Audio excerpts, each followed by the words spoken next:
Shalom saudara, apa kabar? Siap diberkati, amin. Dimanapun kita berada, saat kita mengandalkan Tuhan, Tuhan tidak pernah mengecewakan saudara dan saya. Apapun kondisimu, apapun masalahmu, problemmu, andalkan Dia. Hanya Dia satu-satunya yang bisa menyelamatkan, melepaskan, membebaskan saudara. Saudara siap diberkati? Tundukkan kepala kita berdoa. Terima kasih Bapak, kembali kesempatan pada saat pagi hari ini Tuhan. Kami butuh firman-Mu, kami rindu Tuhan. Firman-Mu, hikmat-Mu yang akan menuntun setiap kami, apapun, dimanapun jemaat-Mu berada, apapun masalah problem mereka Tuhan, biar Kau jawab mereka melalui firman-Mu. Buka hikmat, sampaikan isi hati-Mu Bapak, sehingga sungguh-sungguh mereka mendengar, mereka diberkati. Kami serahkan semua ke dalam tangan-Mu, dalam nama Yesus kami siapkan hati kami. Semua yang siap diberkati sama-sama katakan, amin. Buka bersama dengan saya firman Tuhan dari Yosua 3 ayat 7 sampai dengan 8. Yosua 3 ayat 7 sampai dengan 8. Saya bacakan firman Tuhan buat saudara. Firman-Nya berkata, Yosua 3 ayat 7. Firman-Nya, dan Tuhan berfirman kepada Yosua, pada hari ini aku mulai membesarkan namamu di mata seluruh orang Israel, supaya mereka tahu seperti dahulu aku menyertai Musa, demikianlah aku akan menyertai engkau. Maka kau perintahkanlah kepada para imam pengangkat tabut perjanjian itu. Demikianlah, setelah kamu sampai ke tepi air sungai Yordan, haruslah kamu tetap berdiri di sungai Yordan itu. Amin saudara. Siap diberkati? Amin. Merdeka. Saudara, merdeka. Hari ini 17 Agustus, hari ini kemerdekaan Republik Indonesia. Pertanyaan saya, apakah saudara sudah merdeka? Merdeka dalam hal apa Pak? Merdeka dalam hal keuangan, merdeka dalam hal pekerjaan, merdeka dalam kesehatan. Saudara, firman Tuhan yang baru saja kita baca. Kalau saudara tidak perlu angkat tangan. Saya tahu kok. Dari wajah saudara kelihatan. Saudara tidak perlu angkat tangan. Siapa yang selama ini kontrak terus? Siapa yang selama ini ngekos terus? Siapa yang selama ini punya cita-cita mau punya rumah, mau punya mobil? Siapa yang selama ini bercita-cita seperti itu? Hari ini saudara, hari ini kemerdekaan ada menyertai setiap kita. Merdeka terhadap rumah tinggal. Kita tidak ngekos lagi. Kita tidak kontrak-kontrak lagi. Kita punya rumah. Firman Tuhan dengan luar biasa saudara. Hari ini Tuhan berkata, aku akan memuliakan engkau, membuat engkau masyhur. Karena mulai hari ini, saudara yang kontrak, hari ini saudara punya rumah sendiri. Saudara tidak pernah membayangkan bagaimana mungkin aku punya rumah. Ngebayangin aja tidak pernah. Hari ini saudara, itu tanah Kanaan, tanah perjanjian. Itu berkat. Kau punya rumah sendiri. Kau tidak ngontrak lagi di sana. Kau punya tempat sendiri, kau punya tanah sendiri. Hari ini engkau dimerdekakan dari keuangan. Hari ini setiap kita mungkin makan ini tidak bisa, makan ini tidak boleh, ini asam urat, ini darah tinggi. Hari ini kemerdekaan ada menyertai kita bisa makan apa saja. Kalau selama ini kau cuma makan mana sorga, roti mana yang hambar, tapi hari ini saudara, sebentar lagi kau akan makan. Kau boleh makan apa yang ada yang tidak pernah kau nikmati. Hari ini kemerdekaan ada menyertai, memberkati. Siap diberkati saudara? Luar biasa. Bagaimana caranya supaya kita merdeka? Bagaimana caranya supaya kita merdeka dari keuangan kita merdeka, dari kesehatan kita sehat, kita bisa makan apa saja.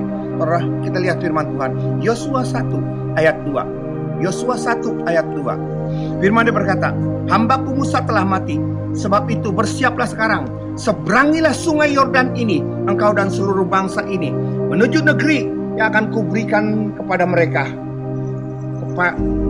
kepada orang Israel itu. Saudara, seberangi sungai Yordan. Saudara mau diberkati? Saudara mau merdeka? Seberangi sungai Yordan. Judul khotbah saya pada saat kesempatan hari ini adalah seberangi sungai Yordanmu. Seberangi sungai Yordanmu. Kau akan melihat bagaimana Tuhan akan membuat kita terkenal di sana. Tuhan akan memasyurkan. Kau akan bekerja dengan luar biasa buat saudara dan saya. Ini yang terjadi. Bagaimana caranya untuk kita bisa diberkati? Seberangi sungai Yordanmu. Tuhan akan membuat kita menjadi terkenal. Itu yang Tuhan, itu yang Tuhan katakan melalui firman-Nya.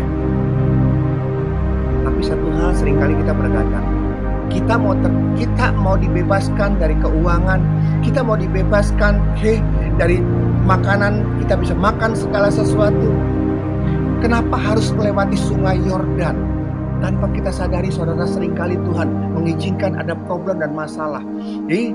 Problem dan masalah sebelum kita mencapai tujuan kita, ada sungai Yordan. Ada sungai Yordan. Firman-Nya berkata, saudara, coba kita lihat. Yosua 3, saudara.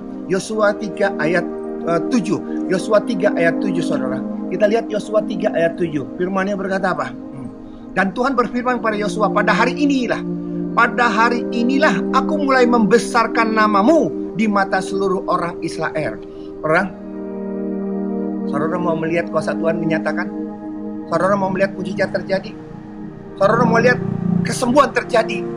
Tidak mungkin kesembuhan bisa terjadi tanpa sakit penyakit.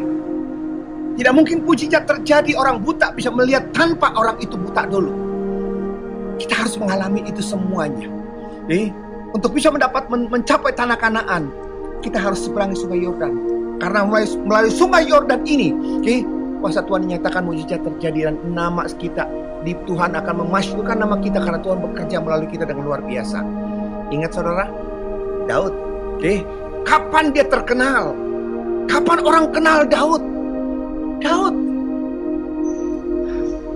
mengembalakan kambing domba. Daud mengembalakan kambing domba. Daud mengembalakan kambing domba. Cuma 3-4 ekor kambing domba yang dia gembalakan. Cuma 3-4 ekor kambing domba. Siapa yang kenal Daud? Siapa yang kenal Daud? Tidak ada satu orang pun yang bisa kenal dia. Tetapi begitu dia menghadapi itu, namanya Goliat, yang tinggi besar, hampir 3 meter. Dan kemenangan terjadi. Semua orang melihat dan berkata, wih, luar biasa. Bahkan rakyat berkata, Saul mengalahkan beribu-ribu, tapi Daud mengalahkan berlaksa-laksa. Semua mengagungkan, meninggikan dia. Kapan dia terkenal seperti itu, saudara? Saat dia mengalahkan Goliat di sana. Itu yang terjadi, saudara. Maaf kata saudara, saya pendeta, saya sadar saya tidak terkenal. Beda jauh dengan gembala sidang kita di Pak Pariaji. Siapapun tahu Tiberias gembala sidang Pak Pariaji. Semua orang tahu dengan kuasanya, dengan mujizat yang luar biasa. Saya siapa? Tapi saya sendiri yang merasa tidak terkenal ini sudah merasa agak sedikit terganggu, saudara. Kalau saya pergi ke mall, pergi jalan-jalan, belanja dengan istri, saudara, ketemu dengan jemaat. Saya sudah punya prinsip begini. Kalau sampai jemaat bertatapan dengan saya, lebih dari 10 detik, 1, 2, 3, 4, 5, 6, 7, 8, 9, lebih dari 10 detik, saya harus tersenyum dengan dia. Perkara dia kenal atau tidak kenal, senyum aja dulu lah. Karena apa? Daripada saya dicap pendeta sombong gitu loh. Dan kalau sudah senyum seperti itu, dan kalau memang dia kenal sama saya, tinggal saya tunggu. Kalau dia panggil saya nama asli saya berkata, ini teman sekolah saya. Oh, ini saudara saya. Tapi kalau dia panggil saya Pak Mulyawan, oh, ini teman bisnis saya. Itu cirinya. Tapi kalau dia panggil saya pendeta, udah beda, ini jemaat. Itulah saudara ciri-cirinya. Jadi nama saya ada 3. Saya bisa lihat dan saudara bisa tahu. Itu yang terjadi. Saudara, sampai saya ingat satu cerita, satu kesaksian seperti ini. Ada teman saya, hamba Tuhan juga, datang ke rumah saya. Saudara tahu kan, saya tinggal di Pancoran. Itu persimpangan Pancoran itu crowded banget, itu chaos banget di situ. Lampu merah, lampu begitu kuning mau ke merah, terobos, dan bahkan merah pun masih banyak yang terobos. Itu padat, dan lampunya juga merah ke hijaunya itu lama, dan hijau ke merahnya itu cepat. Ini pendeta tidak pernah lewat tempat itu, dan dia antara ragu dan tidak ragu, dia jalan ke sana, akhirnya dia rem. Begitu dia rem seperti itu, dari belakang ditabrak. Aduh, mobil pendeta satu-satunya, harta yang paling berharga ditabrak, saudara. Begitu ditabrak, dia turun, dia pertama yang dia lihat mobilnya dia. Waduh, cukup juga parah ini mobil. Dia langsung ada yang supirnya itu datang dan berkata, kamu gimana sih? Itu kan lampu sudah merah. Saya sudah stop di sini. Saya kan tidak cepat jalannya. Kenapa kamu nabrak mobil saya? Kenapa seperti itu? Udah ngomong panjang-panjang seperti itu. Orang itu langsung berkata, iya maaf Pak Pendeta. Saudara, itu seperti disiram sama air es gitu.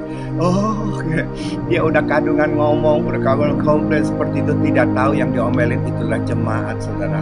Itu yang terjadi, saudara. Dan akhirnya dia berkata, ya udahlah. Dia rela, dia lepasin seperti walaupun dengan hati yang agak sedikit dongkol. Kenapa? Mobil kesayangannya, mobil kesayangannya rusak, Apa itu yang terjadi, saudara? Dan bukan berarti terkenal itu tidak enak. Yang terkenal itu enak juga. Satu saat kita lagi makan-makan di restoran, lagi makan semua lagi restoran. Selesai kita makan, kita bayar dan berkata, Pak, tidak usah Pak, sudah dibayarin. Oh siapa? Itu yang duduk di seberang sono. Luar biasa. Itu sukacita yang luar biasa. Kita makan, ada orang terkenal, ada orang kenal kita, dibayarin. Saudara pernah bayarin saya? Itu namanya berdosa kalau saudara tidak pernah bayarin saya. Maaf saudara. Dan itu ya sisi-sisi enaknya dan sisi yang tidak enaknya. Itu yang terjadi hari ini saudara. Kalau saudara mau terkenal, kita harus siap menghadapi namanya Goliat. Kita harus siap menghadapi namanya itu, lewati itu namanya Sungai Yordan. Tuhan bisa saja membuat itu semuanya tidak ada, tapi Tuhan mau kita melewati itu semua. Kenapa? Melalui itu semua kita akan melihat bagaimana sungai yang begitu luar biasa gedenya, dalamnya bisa kering. Siapa yang membuat itu kering sehingga kita bisa berjalan di tengah-tengah di jalanan, dasar daripada sungai itu kering, kita tidak kena air sedikit pun. Siapa yang membuat itu? Kalau saja tidak ada sungai seperti itu, bagaimana mungkin Tuhan bisa menyatakan kuasanya, bisa menyatakan mujizatnya? Ingat saudara, 5 keteu roti 2 ekor ikan. Kalau tidak ada kekurangan roti di sana, apa alasannya Tuhan untuk memecah belahkan, melipat gandakan roti itu? Kalau tidak ada perlu dan masalah kekurangan itu, Tuhan tidak akan bisa bekerja. Kalau bukan karena angin badai topan di tengah laut, kalau bukan karena itu angin topan, angin badai seperti itu, bagaimana mungkin kita bisa melihat Tuhan berjalan di atas air? Hari ini saudara, kalau Tuhan izinkan problem dan masalah menyertai saudara dan saya, itu artinya sebentar lagi saudara akan melihat mujizat Tuhan yang luar biasa. Katakan amin. Itu artinya sebentar lagi kau akan melihat bagaimana Tuhan bekerja dengan luar biasa. Mujizat yang luar biasa itu akan kita lihat. Pak, sebenarnya Sungai Yordan itu apa? Kita lihat saudara. Mari kita buka lihat firman Tuhan saudara. Bilangan 13, 27, 28. Bilangan 13 ayat 27 firman Tuhan. Mereka menceritakan kepadanya, kami sudah masuk ke negeri kemana kau suruh kami, dan memang negeri itu berlimpah-limpah susu dan madunya, dan inilah hasilnya. Hanya bangsa yang diam di negeri itu kuat-kuat, dan kota-kota berkubu dan sangat besar. Juga keturunan enak telah kami lihat di sana. Saudara, 27, 28. Hanya bangsa itu yang diam di negeri itu kuat-kuat, dan kotanya berkubu dan sangat besar. Juga keturunan enak telah kami lihat di sana. Saudara, ini yang terjadi saudara. Ini yang terjadi saudara. Apa sih Sungai Yordan? Kenapa kita harus melalui Sungai Yordan? Saudara, musuh kita bukan Sungai Yordan. Musuh kita ada di Kanaan. Tapi kita harus melewati itu namanya Sungai Yordan. Apa sih Sungai Yordan? Dan apa sih sungai-sungai Yordanmu? Sungai Yordan, saudara kalau lihat, arusnya itu begitu kuat luar biasa, dan arusnya itu membuat kita bisa terhanyut. Arusnya itu bisa membuat kita tenggelam. Arusnya itu, daripada Sungai Yordan itu bisa menghambat kita untuk kita sampai ke tempat tujuan kita. Ini yang terjadi, dan ini harus ada dalam diri setiap kita. Dan ingat saudara, Sungai Yordan bukan musuhmu. Tapi itu hambatan yang harus kau lalui. Musuhmu adalah Kanaan sana. Ini yang terjadi umat Israel. Musuhnya orang-orang Kanaan. Tetapi arus daripada Sungai Yordan itu, masalah yang ada dalam diri mereka adalah di dalam diri mereka sendiri. Mereka kalah sebelum mereka bertempur. Musuh mereka itu bukan diri mereka. Sebenarnya bukan diri mereka, musuh mereka itu Kanaan. Tapi mereka melihat orang-orang di sana, suku-suku di sana, orangnya kuat, besar, orangnya segala macam. Mereka kalah sebelum mereka berperang. Itu yang terjadi. Saudara, bukan tangan Tuhan kurang panjang dan pendengaran yang kurang tajam, tetapi kita yang tidak berani mempercayakan masalah kita ke dalam tangan Tuhan. Kita melihat Sungai Yordan, kita melihat diri kita melihat keadaan, kita melihat situasi, kita melihat musuh, kita melihat, kita sudah takut. Dan kita tidak sadar bahwa penyertaan Tuhan luar biasa. Lebih daripada masalah, lebih dari problem, lebih daripada itu semua, Dia ada menyertai kita. Itu yang terjadi. Saudara, lihat contohnya lagi, saudara. Mari kita lihat 1 Raja-Raja 11 ayat 2 sampai dengan 3. Padahal tentang bangsa-bangsa itu Tuhan telah berfirman kepada orang Israel, janganlah kamu bergaul dengan mereka, dan mereka pun janganlah bergaul dengan kamu, sebab sesungguhnya mereka akan mencondongkan hatimu kepada Allah-Allah mereka. Hati Salomo telah terpaut kepada mereka dengan cinta. Lihat saudara, dia mempunyai 700 istri dan dari kaum bangsawan, dan 300 gundik istri-istrinya itu menarik hatinya daripada Tuhan. Saudara, ini yang luar biasa. Siapa yang membuat Salomo? Siapa yang membuat Salomo jatuh, saudara? Dia jatuh bukan karena peperangan. Dia jatuh melawan diri dia sendiri. Musuhnya seharusnya ada di luar sana, tetapi Sungai Yordannya, dia tidak bisa melewati Sungai Yordannya. Nafsunya, kedagingannya, istri 700 itu 300 saudara. Satu aja udah bikin kepala headache, kepala pecah, apalagi 700. Untuk bisa menghafalkan nama-nama 700 aja udah bingung kita, apalagi kita melihat itu semuanya mirip. Itu yang terjadi, saudara. Itu yang terjadi. Bahkan firman Tuhan dengan jelas berkata di sini, dalam Roma 8 ayat 35. Lihat Roma 8 ayat 35, saudara. Roma 8 ayat 35. Siapa yang bisa memisahkan kita dari kasih Kristus? Siapa yang bisa memisahkan kita dari kasih Kristus? Siapa? Penindasan, saudara, itu penderitaan. Kesesakan, itu juga penderitaan. Penganiayaan, itu juga penderitaan. Kelaparan, itu juga penderitaan. Ketelanjangan, itu juga penderitaan. Bahaya, itu juga penderitaan. Atau pedang, itu semua penderitaan, saudara. Seperti tertulis, oleh karena engkau kami ada dalam bahaya maut sepanjang hari. Kami telah dianggap sebagai domba-domba sembelihan. Yang kita baca semuanya ini penderitaan. Saudara, waktu kita menderita kita kuat. Waktu kita punya masalah kita kuat. Lebih ditekan. Karena ditekan kita makin dekat kepada Tuhan. Tapi begitu kita kaya, begitu kita sukses, begitu kita berhasil, di situ celahnya. Itulah, saudara, sungai-sungai Yordan yang harus kau taklukkan. Tuhan pasti memberkati kita, amin. Dan Dia tidak mau berkat itu berubah menjadi kutuk. Karena apa? Karena engkau belum siap untuk diberkati. Engkau belum siap. Kalau kau lagi susah, kau dekat kepada Tuhan. Kalau kau lagi menderita, kau dekat kepada Tuhan. Kalau kau lagi punya problem, kau dekat kepada Tuhan. Itu tuh Alkitab sudah dengan jelas berkata seperti itu. Tetapi waktu kau kaya, untuk dekat kepada Tuhan, itu bahayanya. Seringkali begitu kita kaya, sukses, berhasil, kita menjauh daripada Dia. Kita lihat contohnya. Kita lihat contohnya dalam Ulangan 6. Dalam Ulangan 6 ayat 10 sampai dengan 12. Ini jelas-jelas Tuhan katakan sebelum umat Israel keluar daripada Mesir. Ini jelas-jelas yang Tuhan katakan kepada setiap warga jemaat Tuhan. Ulangan 6 ayat 10 sampai dengan 12. Maka apabila Tuhan Allahmu telah membawa engkau masuk ke negeri yang dijanjikannya dengan sumpah kepada nenek moyangmu, yakni Abraham, Ishak dan Yakub, untuk memberikannya kepadamu kota-kota yang besar dan baik yang tidak kau dirikan, rumah-rumah penuh berisi berbagai-bagai barang baik yang tidak kau isi, sumur-sumur yang tidak kau gali, kebun-kebun anggur dan kebun-kebun zaitun yang tidak kau tanami. Dan apabila engkau sudah makan dan menjadi kenyang, lihat 12, maka berhati-hatilah. Kalau sudah sukses, berhasil, berkelimpahan, berhati-hatilah supaya jangan engkau melupakan Tuhan yang telah membawa engkau keluar dari tanah Mesir, dari rumah perbudakan. Lihat, lihat saudara, ini yang terjadi. Ini yang terjadi saudara.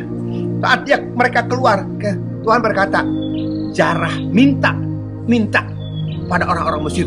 Semuanya ngasih. Tapi Tuhan sudah melihat ada satu, hambatannya akan mereka hadapi. Nanti kalau kau kenyang, berhasil, sukses, kaya, diberkati, hati-hati ya. Jangan lupakan Tuhan. Benar saudara, ini yang terjadi dan kenyataannya itulah. Hari ini Tuhan, saat kita merayakan kemerdekaan daripada Allah, Tuhan mau memerdekakan saudara. Tidak kontrak lagi, tidak ngekos lagi. Tuhan mau memerdekakan kita, untuk kita memiliki apa yang Dia siapkan buat saudara dan saya.